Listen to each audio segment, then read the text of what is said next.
Phone tapping కేసులో Jubilee Hills police స్టేషన్లో 2 గంటలుగా KTR SIT విచారణ కొనసాగుతోంది. Joint CP Vijay Kumar, ACP Venkatagiri కేటీఆర్ను ప్రశ్నిస్తున్నారు.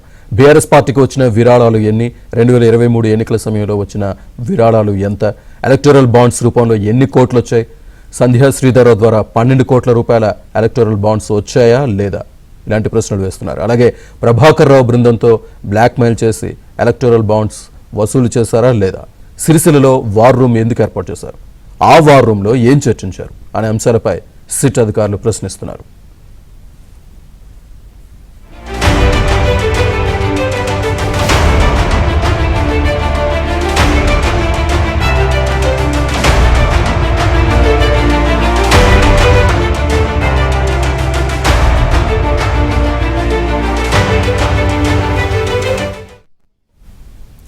ఫోన్ ట్యాపింగ్ కేసులో సిట్ విచారణ అయితే కొనసాగుతుంది. కేటీఆర్ది పూర్తి డీటెయిల్స్ మా కరెస్పాండెంట్ జూబ్లీహిల్స్ నుంచి అందిస్తారు ప్రవీణ్. ప్రస్తుతం ఫోన్ ట్యాపింగ్ కేసులో దాదాపు 2 గంటలుగా కేటీఆర్ ను ప్రశ్నిస్తున్నారు. టాస్క్ ఫోర్స్ మాజీ డీసీపీగా ఉన్నటువంటి రాధాకిషన్ రావుతో కలిపి కేటీఆర్ ను కూడా విచారణ కొనసాగిస్తున్నటువంటి పరిస్థితి కనపడుతుంది. టాస్క్ ఫోర్స్ డీసీపీగా రాధాకిషన్ రావు ఉన్నటువంటి సమయంలో చాలా మంది వ్యాపారవేత్తలను బెదిరింపులకు గురి చేసి కోట్ల రూపాయల ఫండింగ్ కు బీఆర్ఎస్ ప్రభుత్వానికి బీఆర్ఎస్ పార్టీకి అప్పుడు వ్యాపారవేత్తల నుండి కూడా వసూలు చేశారన్నటువంటి అభియోగాలకు సంబంధించి ప్రస్తుతం కేటీఆర్ తో పాటు మాజీ డీసీపీ రాధాకిషన్ రావును కూడా ప్రశ్నిస్తున్నటువంటి పరిస్థితి కనపడుతుంది. ఇప్పటికే సిట్ టీం సజ్జనార్ నేతృత్వంలో 9 మంది అధికారులు ఇప్పటికే పూర్తి స్థాయిలో స్పీడప్ చేయడం జరిగింది.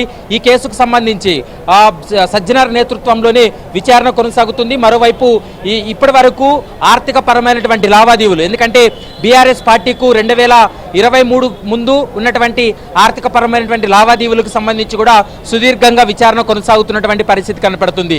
ఎందుకంటే ఇప్పటికే సంధ్యా శ్రీధరరావు అనేటువంటి వ్యాపారవేత్త గతంలో సిట్ కు ఒక ఫిర్యాదు చేయడం జరిగింది.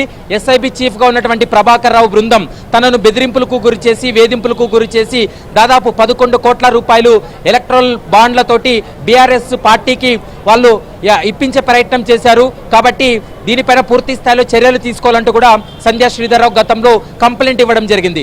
దాంతో పాటు ఒక ప్రైవేట్ సెటిల్మెంట్ లో మరొక 3 కోట్ల రూపాయల వరకు కూడా బీఆర్ఎస్ పార్టీకి తాను ఎలక్ట్రల్ బాండ్ రూపంలో అందజేశాననేటువంటి అంశాన్ని ప్రస్తుతం అతను ఇచ్చినటువంటి కంప్లైంట్ లో ఉంది. కాబట్టి వర్కింగ్ ప్రెసిడెంట్ గా కేటీఆర్ ఉన్నాడు కాబట్టి పార్టీకి ఆర్థిక పరమైనటువంటి లావాదేవీలన్నీ కూడా కేటీఆర్ నాలెడ్జ్ లో ఉంటాయి. కాబట్టి ఆ అంశాలన్నిటిపైన పూర్తి స్థాయిలో సిట్ అధికారులు ప్రశ్నిస్తూ ఉన్నారు. మరోవైపు గతంలో రాధాకిషన్ రావు పైన అనేకమైనటువంటి ఆరోపణలు రావడం జరిగింది. టాస్క్ ఫోర్స్ లో ఉన్నటువంటి సమయంలో కూడా చాలా మంది వ్యాపారవేత్తలను బెదిరింపులకు గురి చేశారని, టాస్క్ ఫోర్స్ కార్యాలయం కేంద్రంగా చాలా సెటిల్మెంట్లు చేశారంటూ కూడా అభియోగాలు వచ్చినటువంటి నేపథ్యంలో ప్రస్తుతం రాధాకిషన్ రావు మరోవైపు కేటీఆర్ ఇద్దరిని కలిపి విచారణ కూడా కొనసాగిస్తున్నటువంటి సందర్భం కనబడుతుంది. ఈ రోజు సాయంత్రం 7-8 గంటల వరకు కూడా సుదీర్ఘంగా విచారణ జరిపి స్టేట్మెంట్ రికార్డ్ చేసేటువంటి అవకాశాలు కూడా స్పష్టంగా కనిపిస్తున్నాయి. ఈ విచారణ అంతా కూడా ఆన్ కెమెరానే కొనసాగుతుంది. ఎందుకంటే విచారణ ప్రాసెస్ అంతా కూడా ఆన్ కెమెరాలోనే కొనసాగుతున్నటువంటి పరిస్థితి. హరీష్ రావును ఏ విధంగా ప్రశ్నించారో అదే స్థాయిలోనే కేటీఆర్ను కూడా ప్రశ్నిస్తున్నటువంటి పరిస్థితి కనపడుతుంది. మరొక అంశం ఏంటంటే ఎన్నికల సమయంలో సిరిసిల్ల నియోజకవర్గంలో ఒక వార్ రూమ్ ఏర్పాటు చేయడం జరిగింది. ఆ వార్ రూమ్ ఎందుకు ఏర్పాటు చేశారు, అక్కడ జరిగినటువంటి కార్యకలాపాలు ఏంటనేటువంటి అంశాలపైన కూడా సిట్టుకు కొన్ని అనుమానాలు ఉన్నాయి. ఆ అనుమానాలపైన కూడా పూర్తి స్థాయిలో విచారణ కూడా కొనసాగిస్తున్నటువంటి పరిస్థితి కనపడుతుంది. ఎందుకంటే బీఆర్ఎస్ పార్టీకి సంబంధించినటువంటి సర్వే చేస్తున్నాం, బీఆర్ఎస్ పార్టీ నాయకులకు సంబంధించి కూడా సర్వే అంశాలపైన అక్కడ వార్ రూమ్ ఏర్పాటు చేశామనేటువంటి అంశాన్ని బీఆర్ఎస్ చెప్తున్నప్పటికీ కూడా వార్ రూమ్ కేంద్రంగా ఫోన్ ట్యాపింగ్ జరిగిందనేది ప్రధానంగా సిట్టు భావిస్తుంది. ఆ అంశాలకు సంబంధించి కూడా ప్రస్తుతం కేటీఆర్ నుండి సమాచారాన్ని రాబడుతున్నారు. మరోవైపు వ్యాపారవేత్తలు, సినీ ప్రముఖులు, చాలా మంది హీరోయిన్స్ ఫోన్లు కూడా ట్యాప్ చేయించారనేటువంటి బయట జరుగుతున్నటువంటి చర్చకు సంబంధించి కూడా కేటీఆర్ ఎలాంటి స్టేట్మెంట్ ఇవ్వబోతున్నాడు అనేది మాత్రం చూడాల్సినటువంటి అవసరం ఉంటుంది. ఈరోజు సాయంత్రం 5-6 గంటల వరకు కూడా ఈ విచారణ కొనసాగిన తర్వాత కేటీఆర్ను కూడా సిట్ అధికారులు వదిలిపెట్టేటువంటి అవకాశం ఉంటుంది.